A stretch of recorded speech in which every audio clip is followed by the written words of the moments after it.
could terminate, right? Then that would be the amount of time that you'd have in your notice.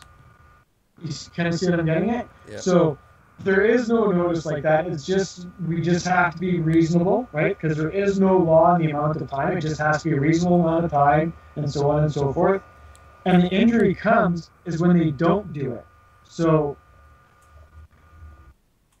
you don't have to send in any of your stuff or anything else. You don't even have to tilt your hand.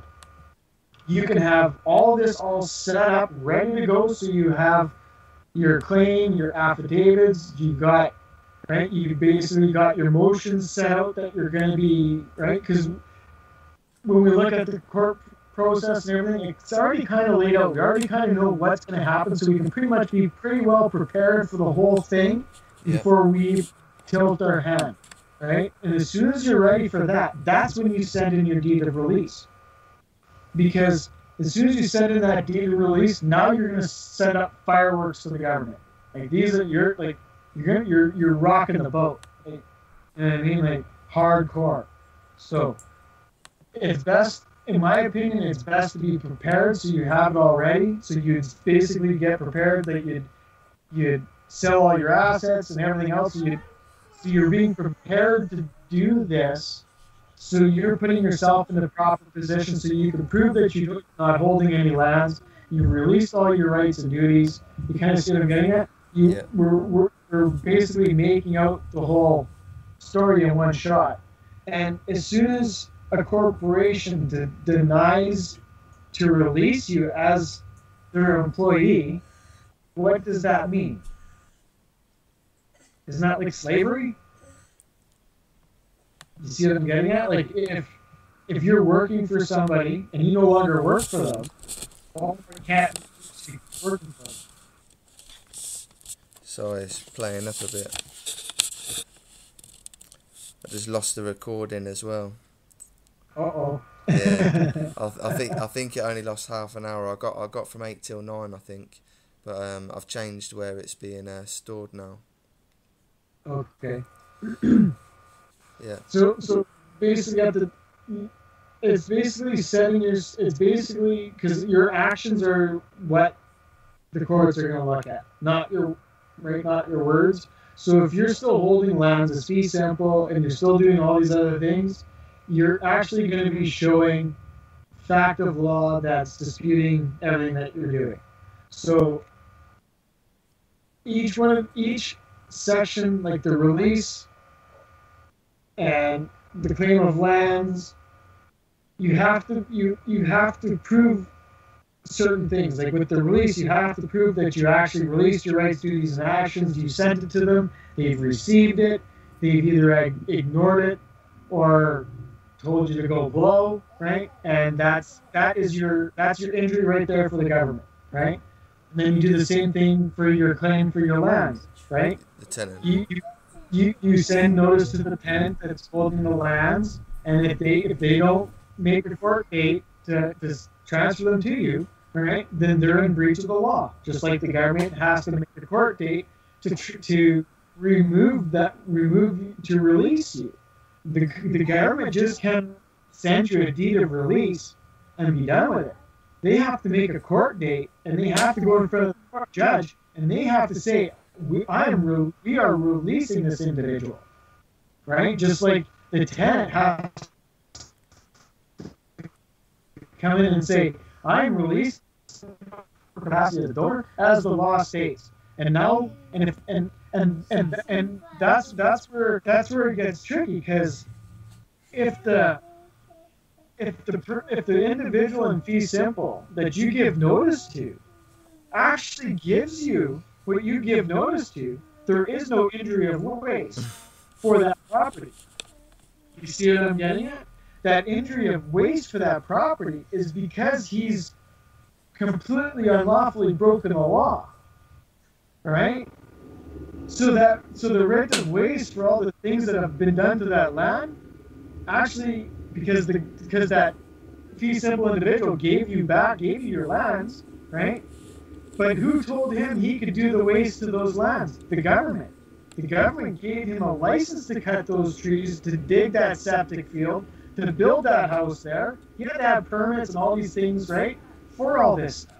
So now your writ of waste is against the seal holder of the province for giving the authority to this person to break the law. Right? Because we have two laws. We have the law for fee simple, then we have the law for the donor. Common law and equity. Right? Equity is the law for the use, and the land tenure is the law for the donor. And while the common law says fee simple can't dig the land, they can't cut a tree, they can't even build a house because they don't have any natural resources to build it with. Because everything everybody uses for everything that they have to get it from our lands, our natural resources. You see what I'm getting at? So that's why there's accounting, and that's why everybody's taxed on all these assets, because they created them from our natural resources, and then they keep using our natural resources, right? You see what I'm getting at? The roadways and everything else, like, that's gravel from my ground that you used to build that roadway, and never mind, it's on top of my ground. Right? Okay? So you kind of see how this is really playing out, and why they don't want this coming. You see what I'm getting at? But because it's kind of, it's very powerful, because when people actually get down to the nitty-gritty, it is completely unlawful. It's nobody's ever elected the monarchy or anything else. So, yes, could we actually just go in there somewhat flailing our hands and screaming at them, "You have nothing," right? And basically walk out of there without being hassled anymore? Yes. But are you going to get your trust back and everything else? No. You kind of see what I'm getting at? Because they can only do those things if you do certain things first, right? That's what a contingency is. And that's all that we're doing here now, is dealing with the contingency, what needs to be done in order for them to be able to do this thing that we want them to do, right? Because they're bound by a law, right? So yeah, we could go to the point of basically abandoning the interactions between men and just saying, screw you and everything else.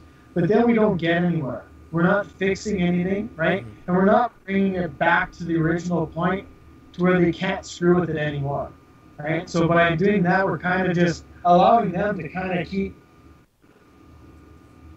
holding the bull by the horns and not, right? You kind of, instead of them having to let us control. Yeah. So if we abide by the interaction of men and use their own laws against them and freedom against them, they already wrote the remedy and everything else. You kind of see what I'm getting at? So it's when we actually understand that these people we can even look at it as honor, right? These guys have said, right, I agreed to do this, and I'm going to do what I agreed to do, right? That's very honorable, right? It's just a shame that they chose the wrong contract to honor, right? You kind of see what I'm getting at, right? So ignorance and everything else, we can't force another person to do what they're not willing to do. So since there's an agreement and everything else to make these so-called honorable men do the honorable thing, we can do it, right? Without trying to use force or intimidation and all the things that they're using, right? So yeah, makes sense. But yeah, so today I'm going to write up that deed of release in the forum there, and I'll put it in there and with some other pictures and stuff. And because you basically get the gist of the release and everything, right? I'm sure. To be honest, the majority, like I've learned, there's a few ways that we can actually vest lands, because just like look at my predicament right now for myself. They're forcing. I went to BC and I claimed my lands in BC. I came back here to visit my mom, so they arrested me in Manitoba. They're forcing me to reside in Manitoba as fee simple, even after these notices and everything else. right? So, I'm going to invest this 10 acres they forced me to stay on as a tenant, right? Because you could, if you're renting right now, where you're at, you can claim just that one little spot, and then you can move your domicile wherever you want. So, can I just claim lands in Canada after being proven my deforcement here? Oh, I hope that didn't go. You can do them both at the same time. You can do both of them at the same time. Okay. Because remember, they're in different jurisdictions, so you have every jurisdiction. Let's use this reference. Let's say you pick such a big piece of land. So remember, you can claim as many lands as you want because there is no restriction on how many lands you hold. Because as long as they're in fee simple or in freehold. You can claim, because let's say you pick such a big piece of land that it actually takes up 3 jurisdictions. Well, for the piece that is in each jurisdiction, you have to make a separate claim in each jurisdiction for that piece. Yeah. There's no minimum amount of land that you can, or I say there's no maximum amount of land you can claim. So would that mean I would need all of the UK acts, etc., that allow me to do it to, the fee simple subject in this jurisdiction, and then I'd also need the provinces or the accent from Manitoba or BC to obviously allow them to do it to that fee simple subject. That's it. And then say you wanted land in Australia too. You can do that. You can jurisdiction that is out there at the same time for everything in your life, right? If you want them in a true capacity, you have to go and take them to the courts. Via what would that be? A deed of release? You don't pay for that. No, you'd be claiming deed of release. I guess you could. I guess you could call it a deed of release for your lands because they're exempting it, but in law they call that confirmation. So even with the deed of release, they're just describing the actual deed of release. But once you've actually gotten judgment and the seal of rank, then that's your confirmation. So when we go into you then land, use that, right? Rather than having to go through the tedious process again. That's right, because that deed of release shows you I'm not the corporate person. I'm already standing here as donor. So you don't even have to do the 6. And Chapter 18 because you've already dealt with that. You've got your deed of release from your original jurisdiction, right? So your live record, right? Your live registration of birth, whatever jurisdiction that's from, is where you should actually be vesting your first life. Is that compulsory? It's not compulsory, no. But it would help if, like, because I'm from mine says from Canada, right? From Manitoba. As long as I'm vesting within Canada, I'm vesting within that I granted to. See what I'm getting at? So it'll be because you gotta remember, you're holding lands, and you no longer need a passport or anything else to travel to any of these other countries, right?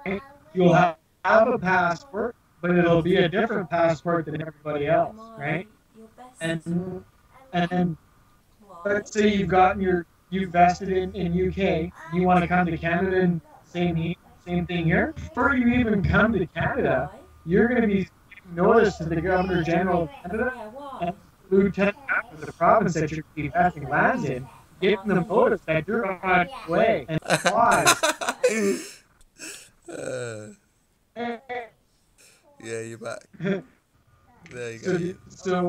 So because you're free, and these are outside jurisdictions, you have to get into a treaty with them before you even go there.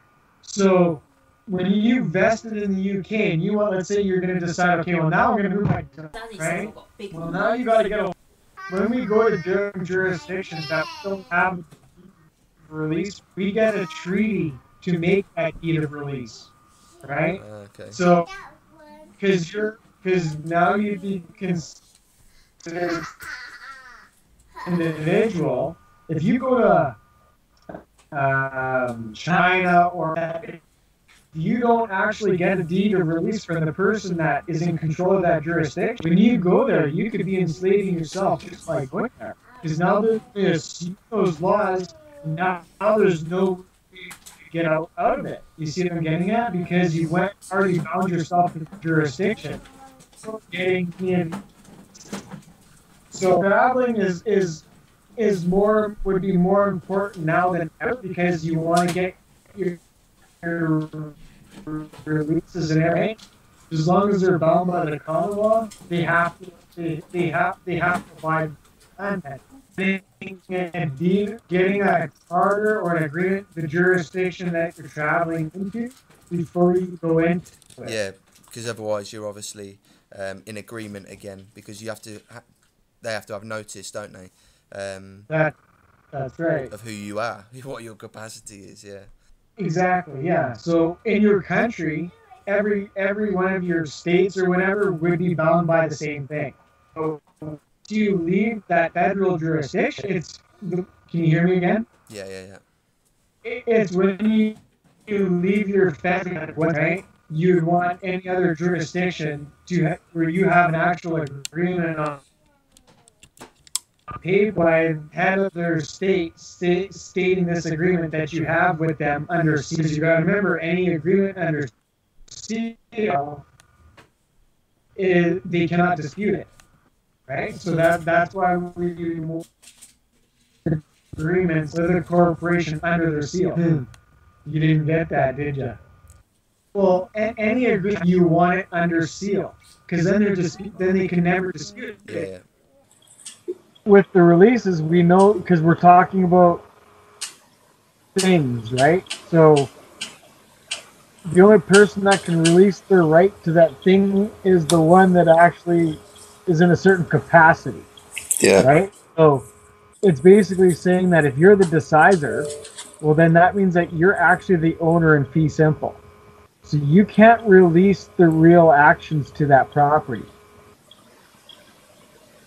Because you don't have them. The capacity to. You see what I'm getting at? So you've taken on the role of the trustee, so you can't give up that right. Like, you kind of see what I'm getting at? You have to give away the property to somebody else. You have to sell your property to somebody else, so they take on that role. Yeah. You see what I'm getting at? Can't sue yourself.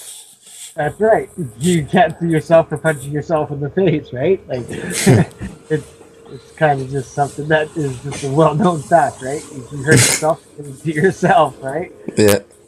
And that's basically how they set this up. Right? So it's up to us to decide that we don't want to do it no more. We have to do these certain things to terminate the agreement, and we have to change our way of life, right? Because we're no longer a part of a group. We're now doing our own thing by ourselves on our own land, right? Yeah. And we have to start doing our own thing. So the biggest thing with this release now is proving that you can release this person, right? So because the other releases were who can release lands and everything else and stuff like that. So that's basically on. If you're a tenant, you don't own any of those things in fee simple, then you can release all rights, actions, and duties, real and personal. Right? Yeah. And when it's done in that way, rights, duties, and actions, real and personal, you've now taken all of everything away from them, right? Because now you have no contract. And that's what law is now, is you have to agree to it for it to be a contract. So they lose personal jurisdiction, right? So that they've lost personal jurisdiction and you've refuted it, now that's where the 6.and chapter 18 comes in.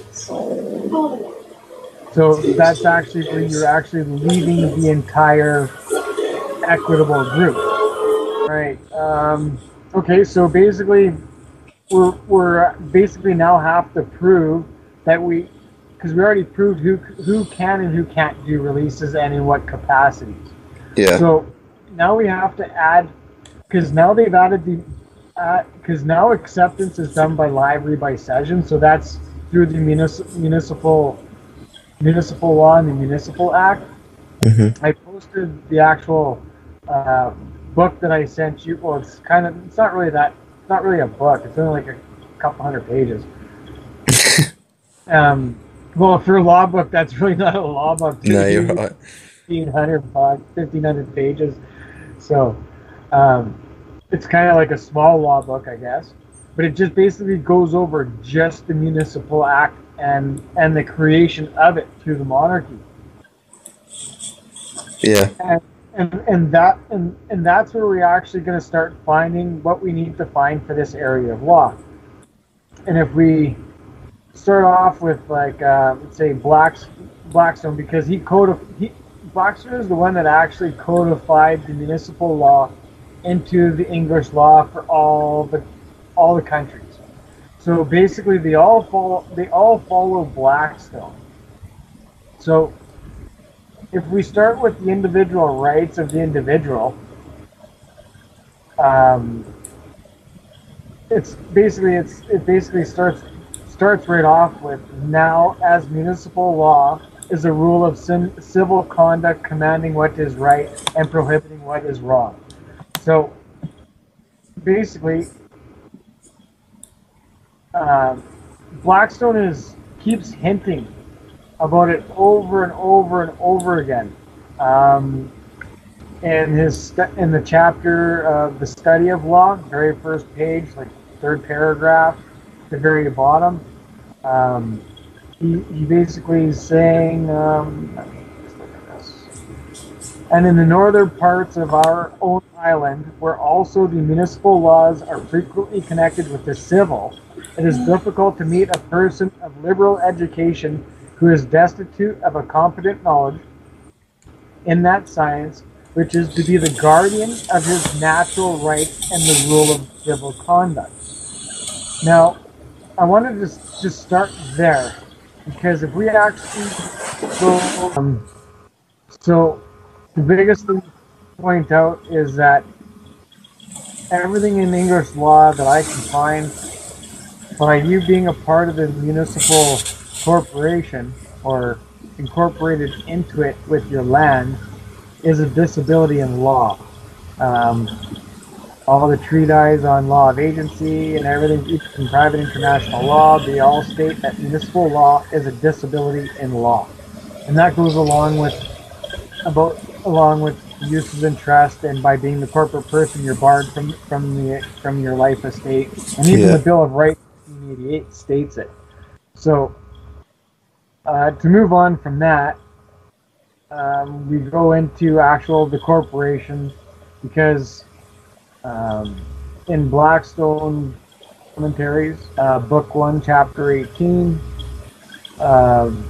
goes all into why they created corporations, and it's basically just to keep the same identical rights over a long period of time, one after another. Because when we look at law, it actually makes sense, because it would be very hard in a group setting that everyone after they're born, you'd have to agree to every single law made. It would make a group working together as a group really hard, right? Like when we go and join a race car group or a hobby group or something else, you don't get to pick and choose what you like and what you don't like. If you like it enough, you join it. If you don't like it enough, you don't join it. You kind of see what I'm getting at. Yeah. And then if it's close enough, you can join it and work with those people to try to change it as a group. Right? You kind of see what I'm getting at. So that's really the reason why they started. That's why I believe why they created corporations in the fashion that they did, for more of a group setting, so we could all manage things ourselves without having a sovereign. Right?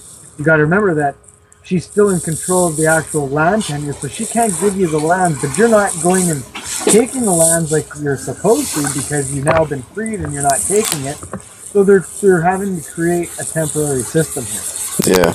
It's basically weird, right? Until either you choose to take your freedom or you continue to work for your slave owners that have released you. So I guess pretty much almost the whole chapter of corporations is explaining the corporations, their capacities, and how they work. And then it also,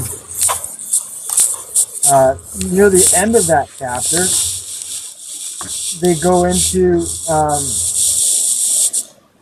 how corporations may be dissolved, and he goes specifically into how to dissolve the corporate person, right? And that it actually is only a death in law, and it's only a death of jurisdiction, right? Because it's just a capacity. It's an agreement. So every agreement you make is a new jurisdiction and a new capacity, right? So these things are all just falling into line with law, not on what people think it is. It's actually what the group has agreed upon to become law.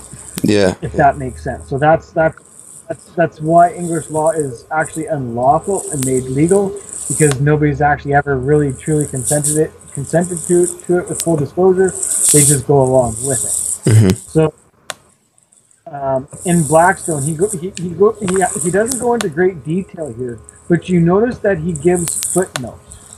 These footnotes are the most important things you could ever read in any of these books, because they can't go into depth on each part. If we go back into what we're discussing about how each section of law is written, how they specifically with that capacity and law, and those chapters will be more defined in those areas, right? Yeah. And then you find more footnotes which will define it even further.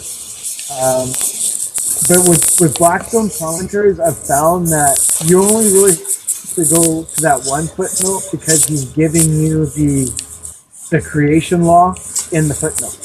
Yeah. So, right? So, and then you notice that each one of these things actually correspond with lands and duties and your capacity and rights and liberties that are attached to the land, because that's what yes, and it's also a rule of natural law that they can't break, because if you don't own your land and there's no land that you can own, can you be free? No. Right? Because you'll have you can't grow now because now aren't you? Well, that's right, because you can't even, the ground's not yours. So if I plant something in a ground that's not mine, you owe someone something. That's right. Now I owe somebody something, right? Or they can control it in some way. So now they can control my food, right? Because we're no longer a nomadic species. We don't travel with weather, right? With the weathers and stuff. We now have the capacity, right, to build a home, to winter over, right, to grow crops, store them over the winter, and so on and so forth, right? So we no longer have to live nomadically. So, right, as societies change and people get more knowledge, laws change with them. So basically, going back to the corporation, Blackstone specifically goes into and specifically says that the corporation may be dissolved by an act of Parliament, which is boundless in its operation, or by the natural death of all its members, right? Or by the surrender of its franchises into the hands of the king, which is a kind of a suicide, right? Yeah. Right, so that, right, and by forfeiture of its charter, right? So we know that they're already talking about a natural death of its members, right? So obviously, when you naturally die, your personal corporation dies with you, right? Yeah. Same with the surrender of its franchise. Right? So isn't surrender and forfeiture kind of the same thing? Right?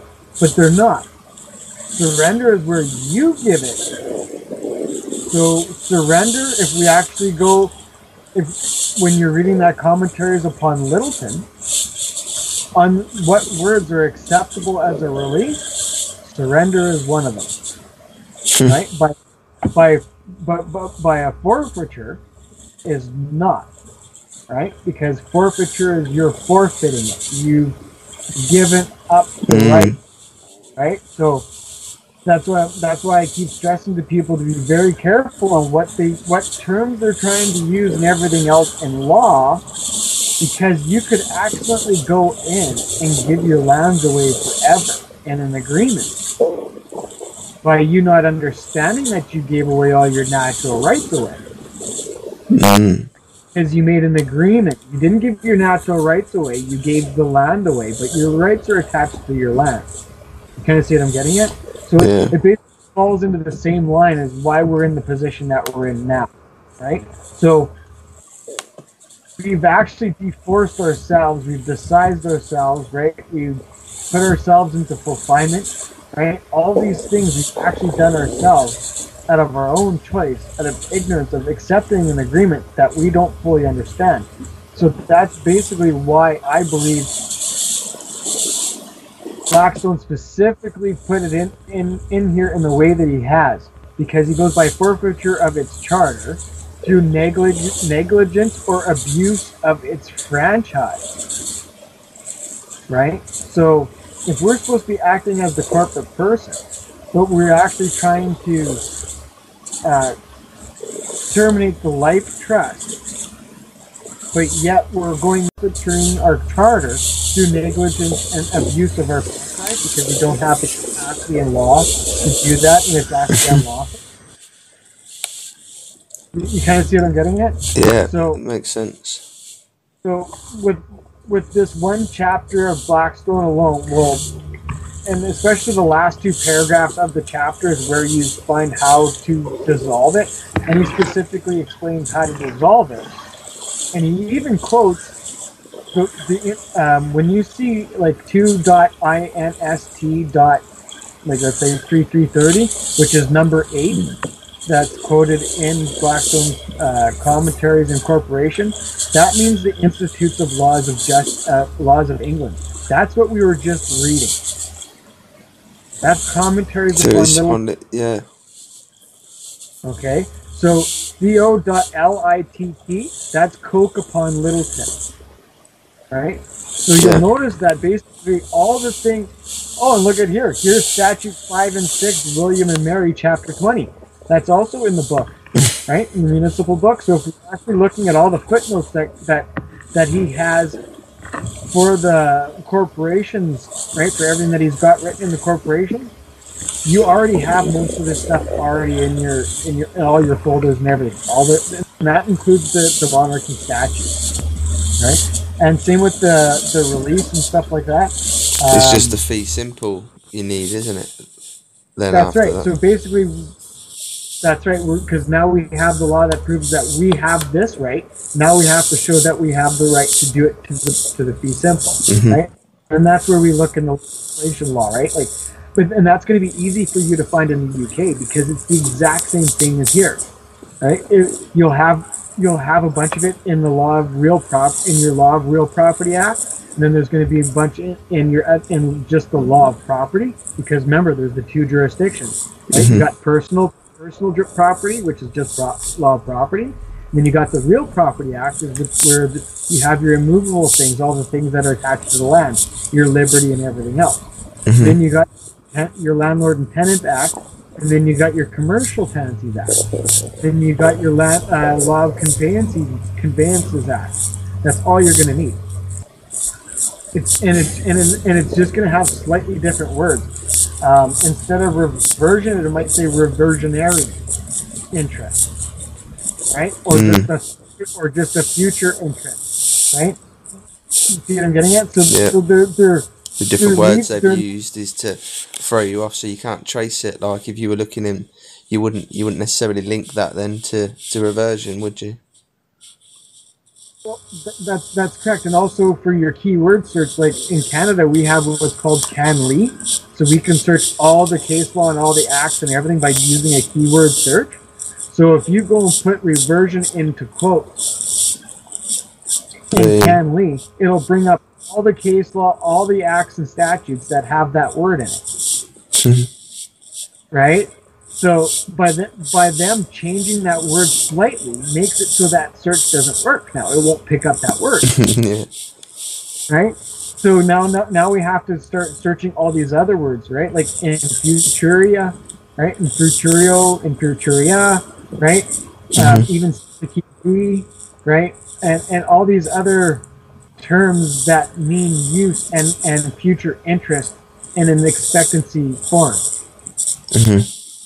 You know what I'm getting at? So it's all there, and it makes it very simple once you actually understand how they categorize this stuff and how how they write it all together, and you got to pick out which spot, right, that correlates with the area of law that you're talking about. And fulfillment, fulfier, on omnipotence, the definitions is all those definitions, you should really kind of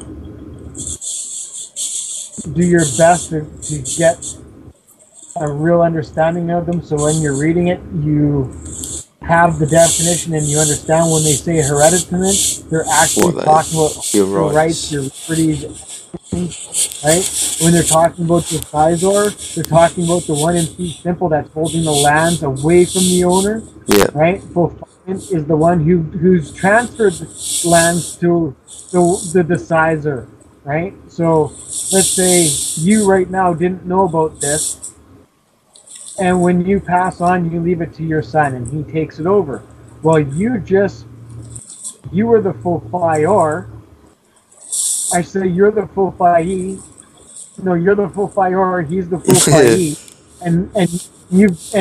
and you've decised him, and now he's the decisee.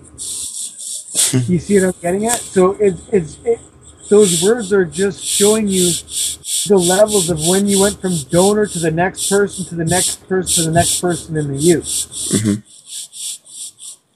See what I'm getting at? So the hardest thing for me was realizing that, because honestly, for years I was reading all those and I didn't take the time to go and really understand the definitions of them and drill them into my head.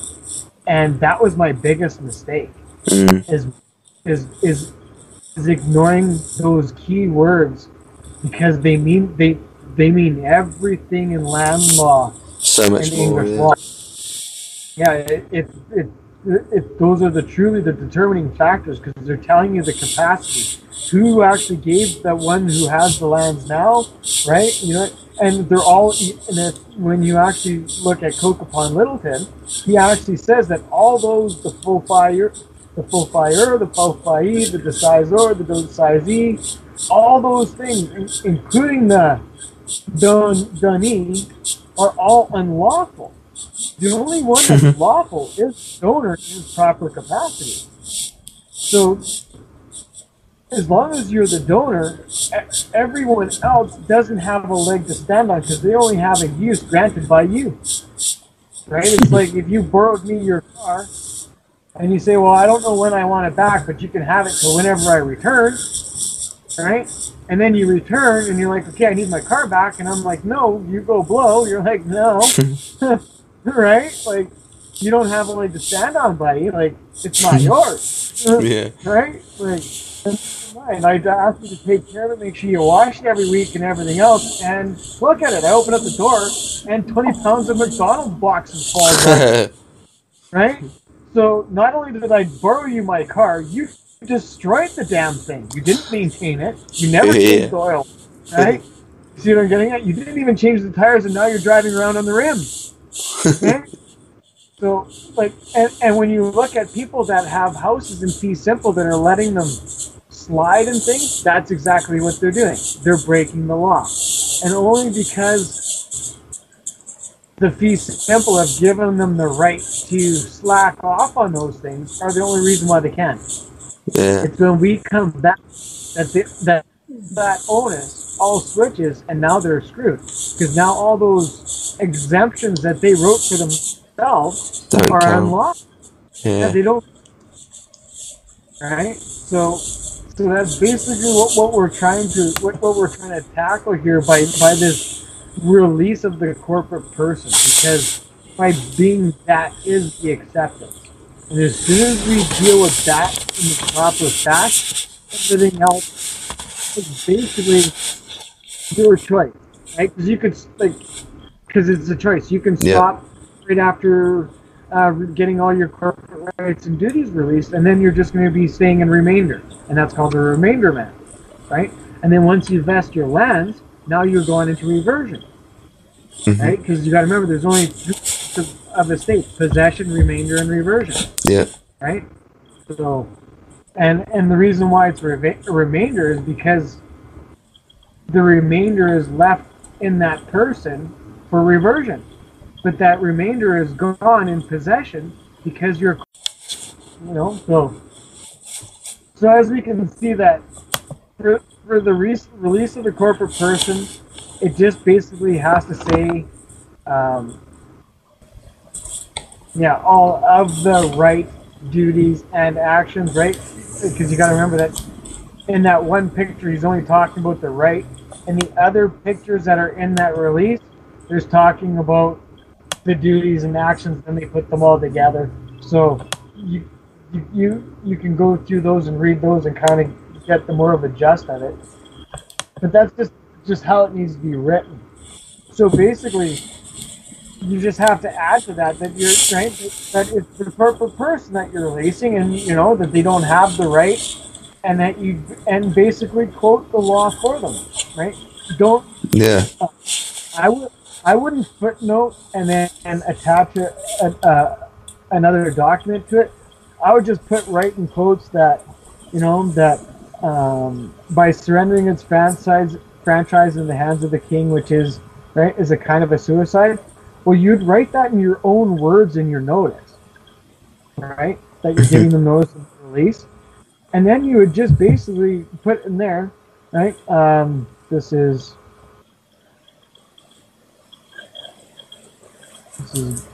book 1, chapter 18. So it would be 1.bl.comm and then the page number, right? Page number you're quoting it from. And leave that in quotes, and that's it. Make them go and look it up. There's ignorance of the law is bliss, right? When they send you shit, that's all they do. They don't, right? They don't footnote it, quote it, and then send you the attached document, right? You just kind of see what I'm getting at. We need to be playing the exact same thing right back to them, because so they trip themselves up as well, right? That's right. So if they choose not to read it, they chose to be ignorant in the law. So we'll deal with that in the court, because the Queen's Bench judge is who regulates the corporation, right? And they're the only one. So basically, with these little 2 chapters and what's footnoted, right, along with the statute, statute William there. What is that one again? The Municipal Corporations Act 5 and 6, William, that give you all that you need in order to prove that you have the right to terminate your corporate person. So that is basically all that you need to know is how to write the release properly and the determining factors that give you the authority in law to do so. Right? And if you wanted to, you could even add more things in there that you have access to. But I find less is better when we're dealing with law. If it's not needed to, pursue any further, then there's no need to, is there?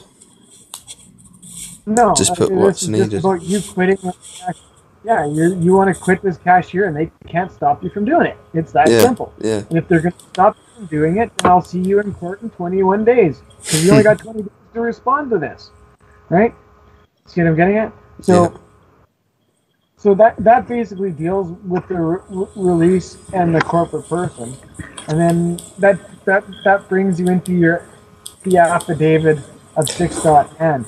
It's at the very top of the enactment, and it keeps going on about different rights and the capacities of the corporation, right?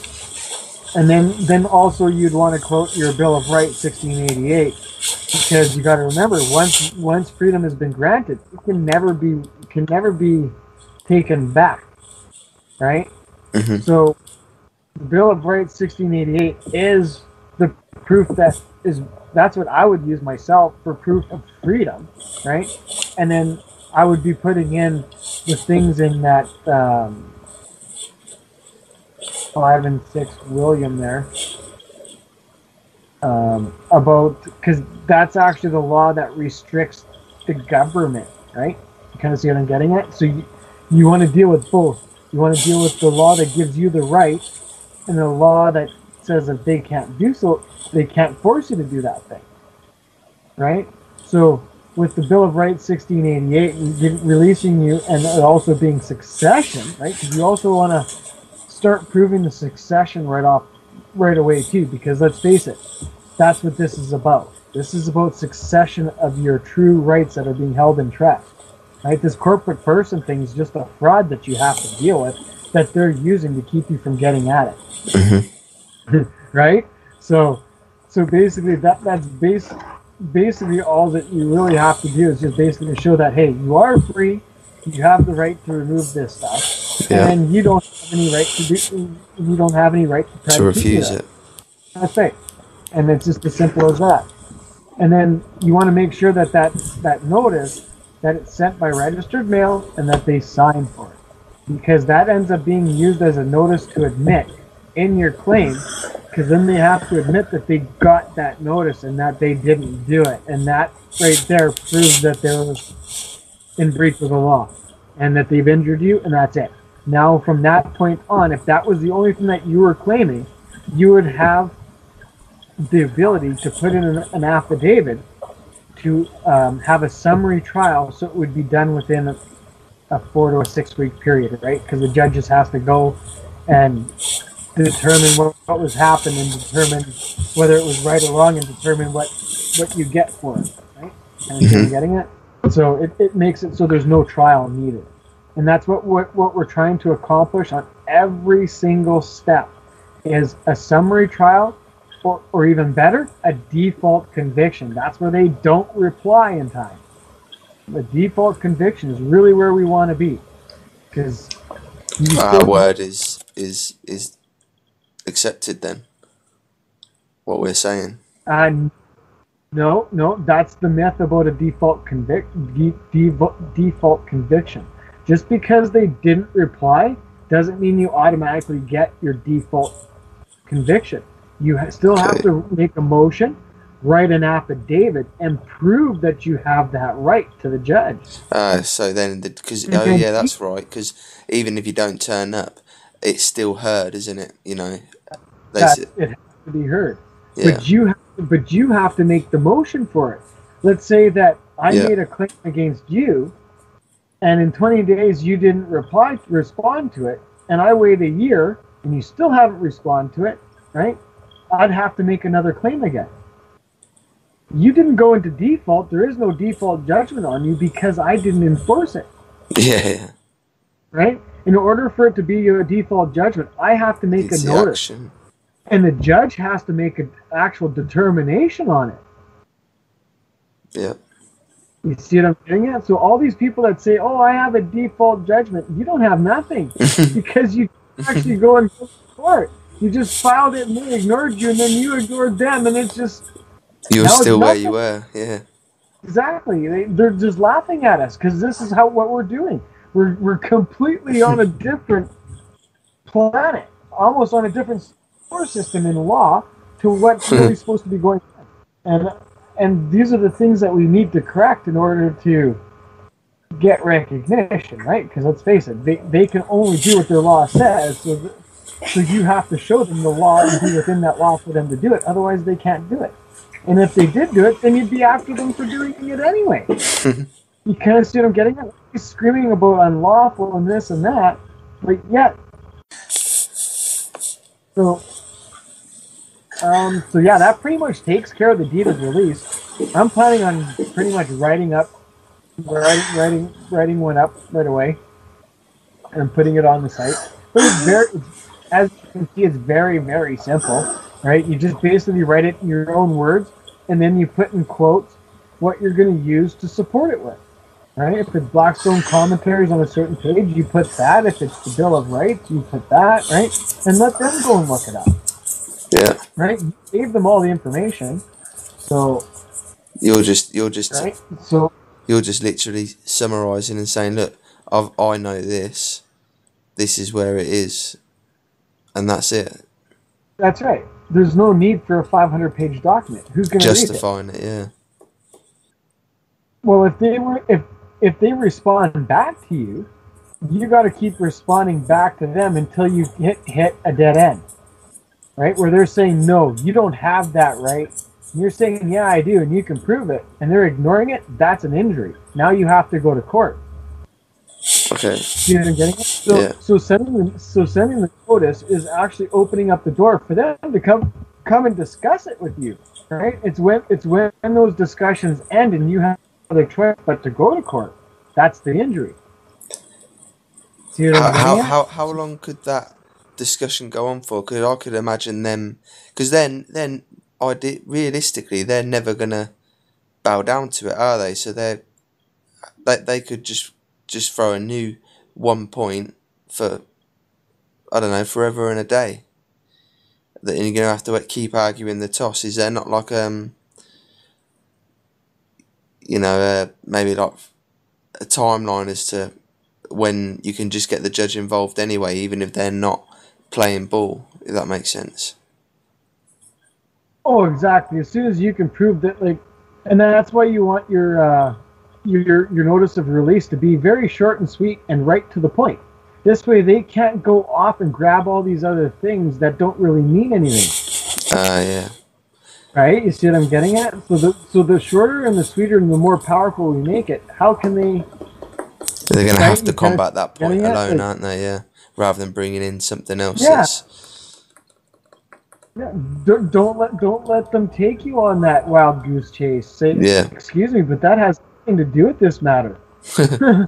Right? Are you going to deal with this matter that we're speaking of here now, or are you just going to try to make this into a fishing expedition to something that it's not? Yeah. Right? You see what I'm getting at? And never do it by phone. I always do it by either email or by letter. It's got to be on paper. Yeah. Right? You got to be able to prove it in a fact of law. And a fact of law is if you write it and send it to me, I can count that as a fact of law. So yeah, it's just that we got to start just dealing with just the determining factors of what we want, and that's it. We got to stop going after all these things that we think that are important in our minds. Yeah. Because everything that's important to our minds is already dealt with in all these actions of law. Right? Like the entire estates and reversion, for majority of the things that 99.99% of the people are complaining about, if they did the entire estates and reversion properly the way it's stated, it would fix everything that they're wanting to fix, but they wouldn't be able to complain about the things that they're wanting to complain about because those are assumed in it. So anyway, yeah. It doesn't tilt the everything else. You kind of see what I'm getting at? So they're not going to allow you to go in there and scream that they're unlawful and this and that, right? Because then they just won't hear it. Because right?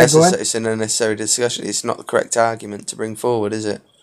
Exactly. So that's basically what they're trying to say, and that's why they're going after this land and sovereign citizen thing, because you can't even be a free man on the land. Like, a free man on the land is accepting the land tenure, because people don't realize that the common law is the law of the land, which is the land tenure that you granted to them. Because that's for so long that people actually see they've gotten a bit of the old stuff mixed in with the new stuff, and they don't understand how municipal law and that capacity has completely made this whole new jurisdiction that has moved everybody another layer away, so they can't even talk about it if that corporate person's in place. Right? So you're stuck on the Monopoly board until you quit the game of Monopoly. Yeah, it really is super simple. It's just getting everybody to forget what they already learned is the hard part. It really is, because people that have not, the people that have done no loss research whatsoever, like as long as they're not having been doing like the free men on the land and those equity things and everything else, like they're not into any of that, and they're just looking into it. Those people get this like right away. You kind of see what I'm getting at, because they're getting the proper foundation right off the hop. Without being lost. Right? Where they don't have to try to justify it with something else that they learned beforehand. You kind of It's going to take people like us to actually go and do this and go and start taking land. Like, because let's face it, the only way they're ever going to know is if lands get taken from them or from somebody close to them. Yeah.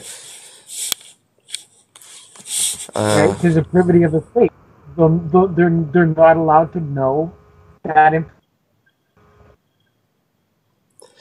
Do you is your like hope to have other fellow donors around you in Canada as well, or just to be out on your own, doing your own thing?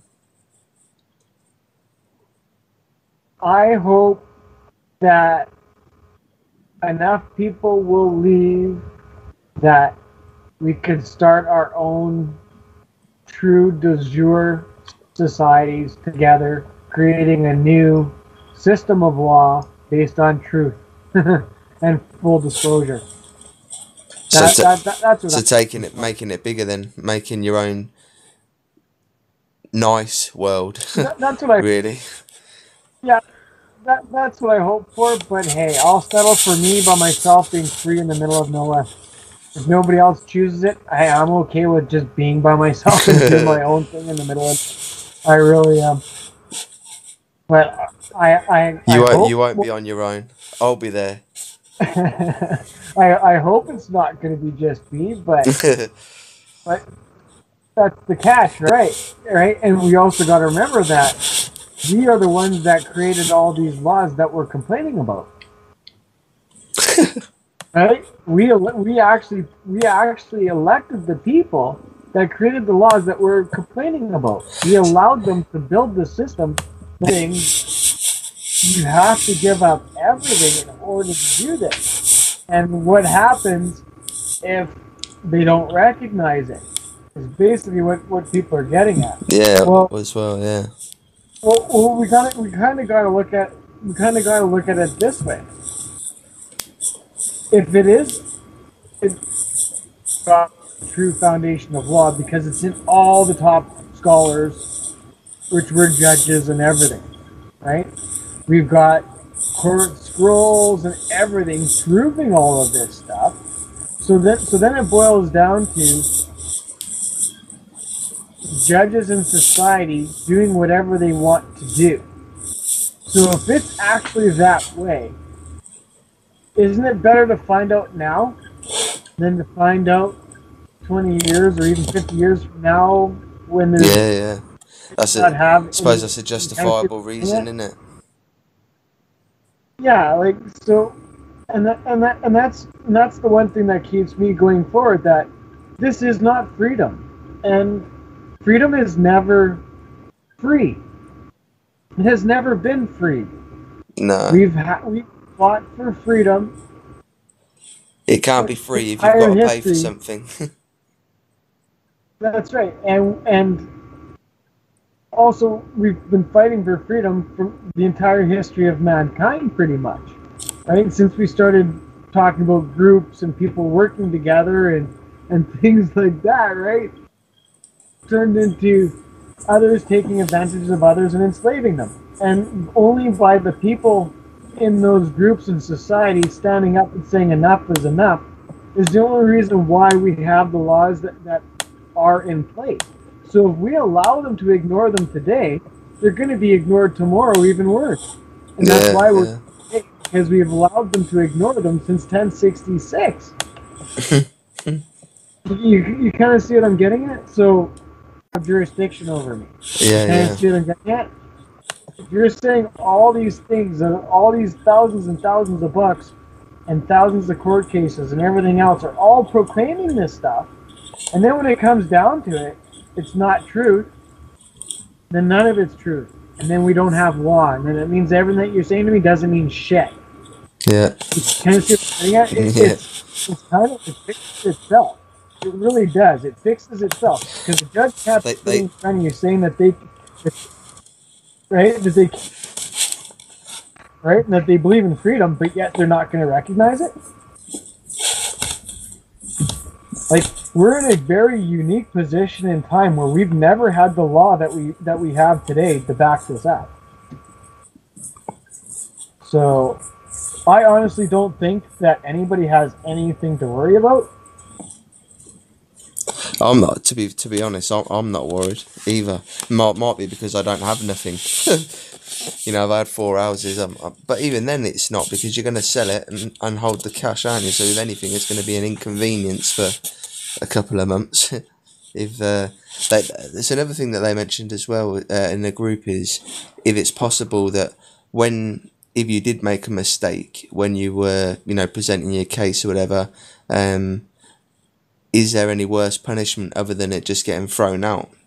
Can you be charged with anything?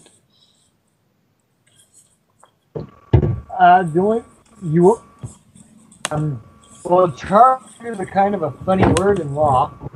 You can't be charged with anything criminal or anything civil unless you're actually making accusations like the government's doing something or somebody's doing something that they're actually not, right? Yeah.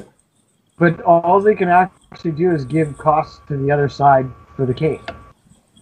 So, but you got to remember that anybody that's in reversion that does the 6.and chapter 18 and they don't recognize these recognized areas of law is automatically a writ of error. So it is of no force or effect. So it shows you that they will follow it.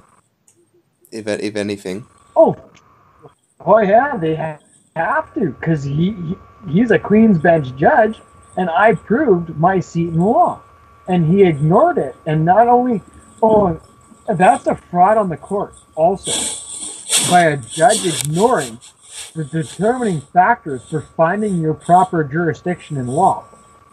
They cannot do that. They have to accept everything, and that's why it says in that law of uses of trust, if you make a claim in a court of chancery against your proprietor and the decisor, they have to move it to the Queen's Bench. You see what I'm getting at? Because that, in essence, that's saying that you're challenging personal and subject matter jurisdiction without actually saying it in those words. Yeah. Right? Because you're challenging and you're vesting your estate. Because that sentence is everything that is stated to vest your estate in English law. So if you don't understand,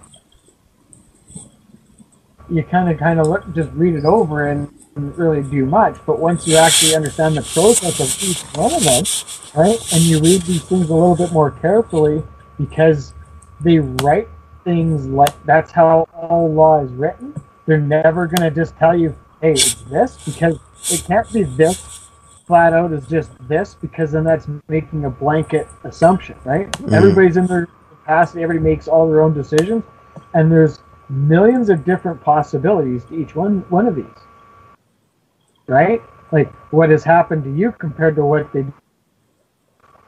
you kind of see what I'm getting at, and all those things change what happens in your process, especially if you claim it, right? So you also got to be careful what you claim. You don't want to be claiming too much, because then you got to prove it. You see what I'm getting at, right? Yeah. So, we just need the bare minimum of what we need in order to get what we want, and nothing more. That's right. And then the rest is done. All that other stuff that you want to do, all that's done with your emotions and your hearing on that motion, right? So if you're making a motion for a summary judgment, right, then you're gonna have your affidavit, and it's gonna be about stating all the things that you can prove why you should have a summary judgment, right? And if your opposing party can't refute those, then you get a summary judgment. Right? It's very that simple. Every motion that you do is for a different action you need the courts to do. A motion is you asking the judge to do something, right? Yeah. So, yeah, the biggest thing is understanding how it's all based on lands, and to terminate the jurisdictions, you have to be going after the land, right? So, and that's why if you're going to do the entire, like if you're just going to deal with just this deed of release, you'd be making a claim for a breach of deed, right?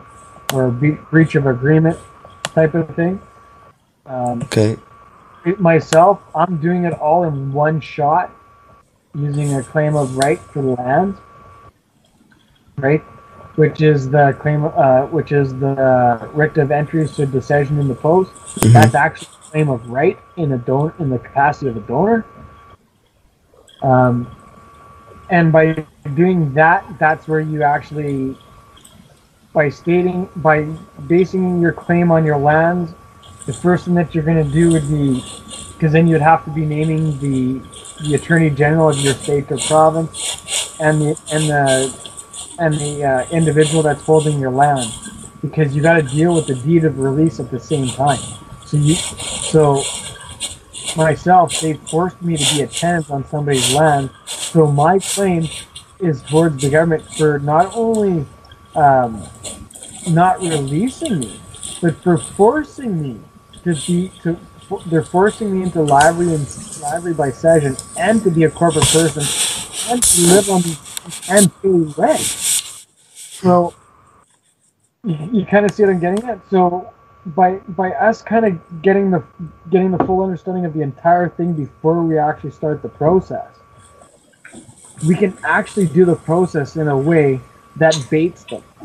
So if they do certain things, made their life a whole lot worse, and yours a whole lot better in law, right? Because unfortunately, the things that they're going to do to you, you're not going to like, right?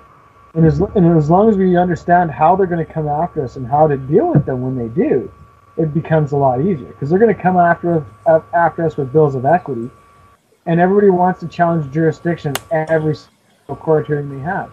Well, the very first court hearing is a bail hearing, unless you've signed yourself out. Then your very first hearing is an actual court hearing, right? But if you were picked up by the police and held and put in front of a judge, do not challenge jurisdiction. The assumption is there. You've got a contact. You have not dealt with any paperwork whatsoever. Do not talk to the police. You give them their name, let them assume the rest. You give them nothing. When you go to court, they're going to be just dealing with two things: are you a risk to the public? As in, are you going to endanger somebody? Are you going to hurt somebody, right? Continue doing bad things, right? Or are you not going to show up for court, right? Are you not going to show up to discuss the agreement that you supposedly have with us, right? Because they're not even saying that you're actually in agreement. They're just wanting you to come and talk about it. They have to prove jurisdiction before trial. You kind of see what I'm getting at? So all these things are the way that they set up to have the meeting. So as long as you can prove those two things and you don't deal with anything else, you will be able to walk out of that court, out of detention that day, and you will be released. They will only be able to hold you for the 24 hours. And they will probably hold you for the 24 hours, if not 26, 28, 32, or longer hours if they can. But that's where having a few people together, where we all have our claims written before we do anything, before we send in, and this way when they do pick you up, if they do play asshole and break law and keep you in jail, you can call Buddy and say, hey, because you don't have to be the one that drops off a claim. Put my paperwork in. Sign the claim. That's right. You call up your buddy, pick up, you want to drop off that claim for me? I'll pay you the $250 when I get out. Right? Or flip me $250 and get the claim in. Right? And then you should also have a writ of habeas corpus. Because now you'll realize that once you're in the proper capacity in law, a habeas corpus does something completely different than what a habeas corpus does for a citizen. Because a habeas corpus is disputing jurisdiction, right? But most citizens are disputing internal jurisdictions, right? Like the authority of BC to try in Alberta, subject, and so on and so forth. But when you're talking about an actual donor being put in jail by its guardian, right, and enslaved by things that are a waste to himself and that he owns, will not fly in an English court of law. And in habeas corpus, done properly and being submitted by your friend at the same time as a claim, you will be out of jail within 36 hours. Okay, so it's us having the proper paperwork and understanding what each part of the process is of the court system and how they have to deal with these things. And we can actually fast track the system by knowing what we have to do when we're right and having it done already. So as soon as you get to that position, you're ready to, right? Because when you make a motion in the court, when you win that motion, there's usually another motion you have to make, right? Like if you're in and you're making motion for something and you get it, now you got to go make another motion for something else. So you should already have that already prepared for when you win the motion, and then you should already have one prepared for if you don't, so you can appeal it. You see what I'm getting at? Yeah. So you have everything done. You have all your releases, all your notices, your claim, your habeas corpus, right? Even quo warranto, right? Because a writ of quo warranto is an equity remedy, and it forces them to prove who has the rights to handle your corporation. So there's remedies for each jurisdiction, and it depends on what game the Crown is going to play. So when we understand that they're holding the same cards in their hand every time we play poker, and they can never get anything but that simple two pair, right? All you always have to do is beat that two pair, right? This turns into something very simple, right? So we know when we can bluff and we know when we can't, right? You kind of see what I'm getting at? Yeah. Because they've only got that two pair, and that's kind of like that. They can never bluff us, can they? Because we just call it. That's right, and we shouldn't be challenging them. We can reverse the actually discussing this earlier, and because in provincial court, when they charge you with something, you basically have to go in there and prove otherwise. But you can actually go into the court. We're kind of discussing this right now, so I don't have the exact wording figured out. Yeah. But there's ways that you can switch the onus, right? Because they're assuming that you're working in a different capacity. So, right, and you're also working as a guardian and a guardian to the true beneficiary. So, in reality, when we got put into these positions, we could actually state a small little paragraph tells the judge enough that, hey, we know what's going on here. And leave it up to the Crown to open up their mouth, which they will, because they're so bad for burning themselves, that they will actually state something that they've assumed, right? So, depending on what the case is about and stuff, you could act right saying, because of the privity and blah blah blah of the beneficiary. I'm unsure on what capacity the Crown assumes I'm in, and what I could do for the Crown to benefit the true beneficiary. That type of thing. You kind of see what I'm getting at. So by us asking the Crown a question like that, and them jumping to that question, is us flipping the onus. Now the judge is going to look. Now the judge turns and looks to the Crown. Okay, how are you going to prove that one? You kind of see what I'm getting at. So by us understanding how to flip the onus and these other things, and by submitting the proper paperwork at the proper times, and understanding that all these people that are working a strict function of government, they can only do certain things at certain times, and they have to do other things at other times, if that makes sense. Yeah. Right? So if you put them onto something that they have to do when they have to do it, they're kind of screwed. And that's what we have. And that's why I like to try to get people to get a full understanding of this before they actually start implementing it. Because everybody's in a different situation, and we can actually make it so they walk right into it.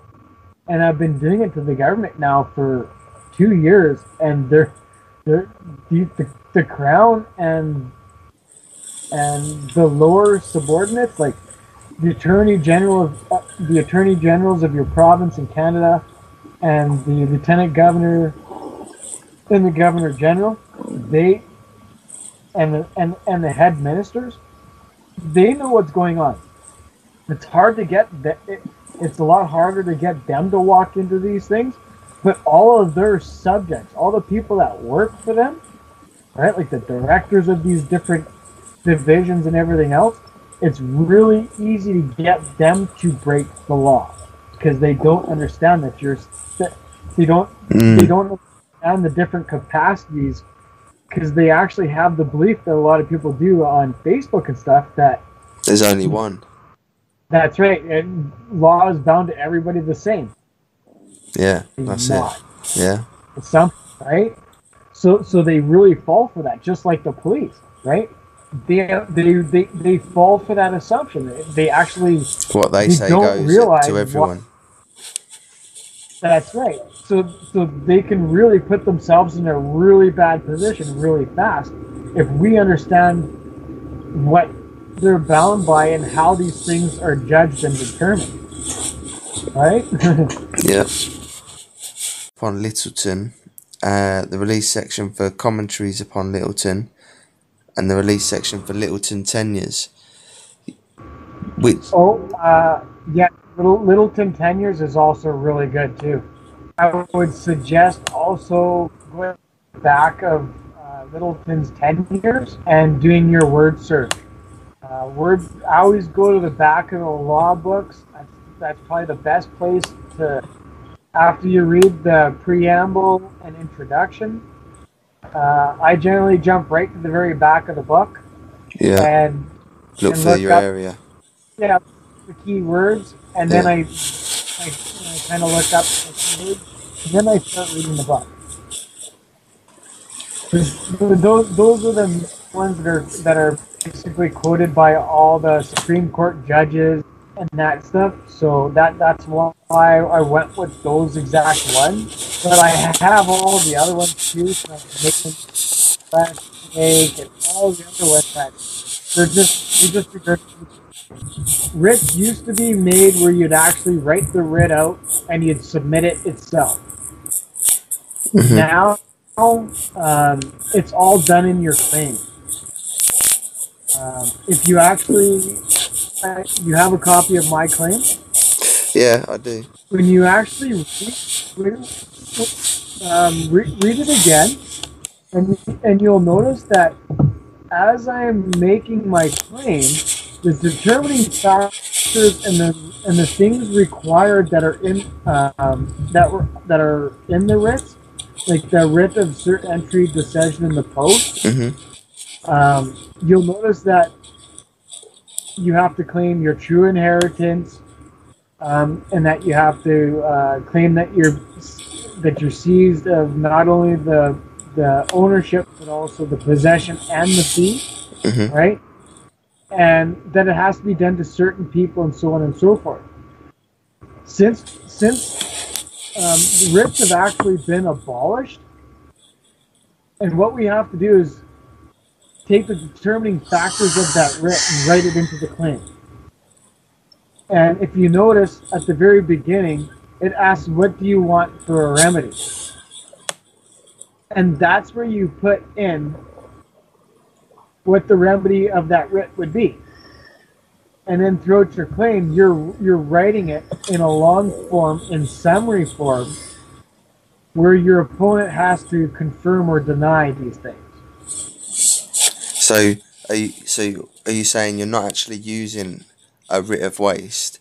You're in your own words saying you're aware of what a writ of waste is and what you want from that action, basically. What that writ is. You're explaining that in your affidavit or in your claim. That's right. So at the very beginning of the claim, you'll notice that it asks for what do you want for a remedy, right? Well, I have one is a deed of release. One is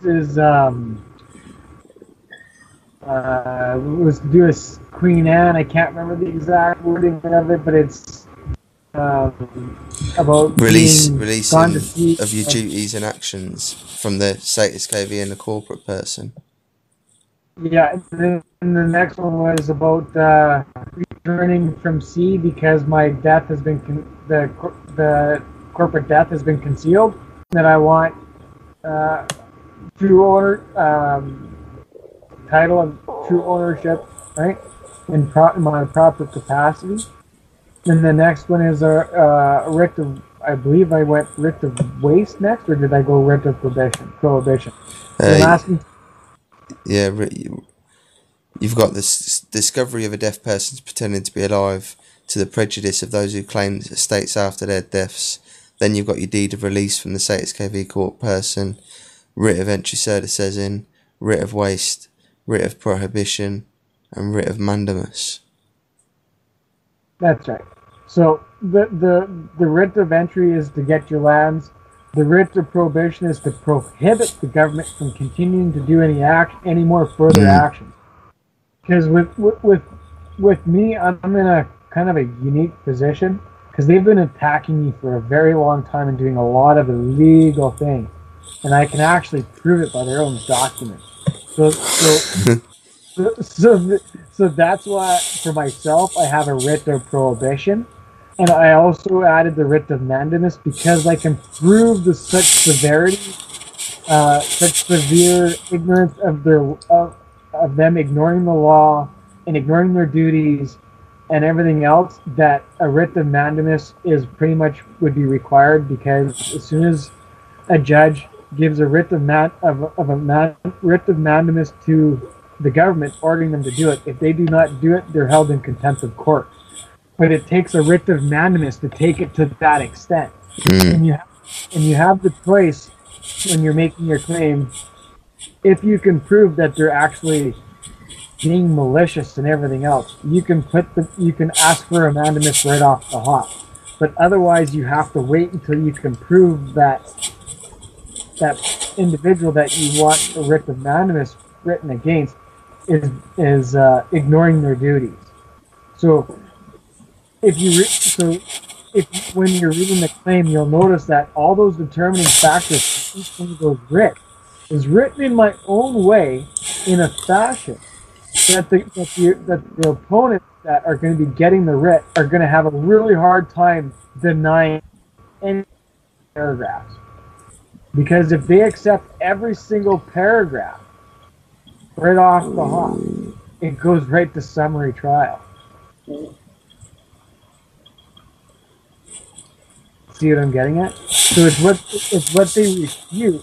You have to write a motion and prove that it's a fact of law. Otherwise, it has to go to trial. Right? And that's why we want to do our notice of admits. Right? To as soon as you put in the claim, you want your notice of admits. Right? The court sent these notices out. This is what they sent back, right? And they're not doing what they're supposed to be doing. So with those notices to admit and your claim, sure, they can try to deny it in their claim, but how can they deny the notice to admit, the actual document, the fact of law that they signed with their own John Henry? So you kind of see what I'm trying to describe. Yeah, definitely. All the ones that we're using, including the release, is in Blackstone commentaries in the appendixes in the back. Yeah, every jurisdiction is going to have their own administration of law rules, and that's why here in Canada, every province has their own Queen's Bench rules. I must have gone on a different one. I just sent you the link. This is 55.7. I guess a quarter away down that page.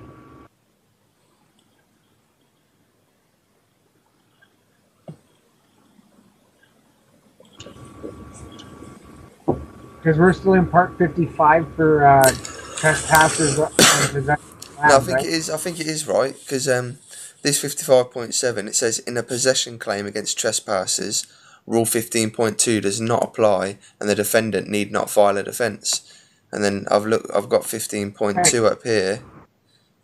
If you go into part 15, it's defence and reply, and 15.2 is filing a defence. And it says a defendant who wishes to defend all or part of the claim must file a defence. So what that's saying is the defendant doesn't even need to file a defence against it.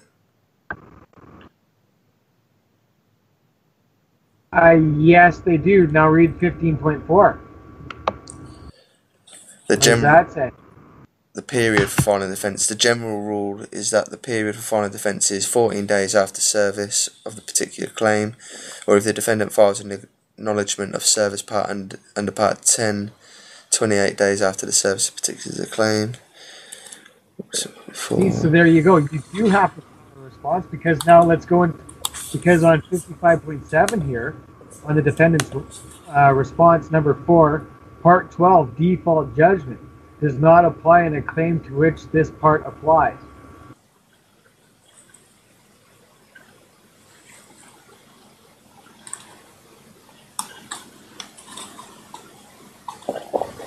Right? So let's just look at that for a second, because that would scare people. Right? So a default judgment is when somebody doesn't actually show up and the matter is not that big of a deal, right? They can do just a default judgment. But what I'm wanting to point out here is, in the defendant's response in 55.7, default judgment does not apply in a claim to which this part applies. So you cannot, even if they do not respond. I can't get a default judgment. But what else can you do? Summary trial. There you go. And you see what I'm getting at? So he doesn't even have to respond for that, does he? No, yeah, we can still, as long as I've got my next motion in place with the evidence to back up it, so that the judge can. That's right. Now he has to deal with it. And the reason why they don't want to deal with this default judgment is because default judgments can be overturned very easily. You can go and get an appeal, right, and get it reheard over silly things, right? Where a summary judgment, you can't. Because it's only facts of law that can create it. That's right. That's right. Which obviously means it can't be disputed. Whereas a default judgment, it makes sense. You know, you've got that. It could be for any reason. That person could have been, I don't know, in hospital or something and not been able to turn up. So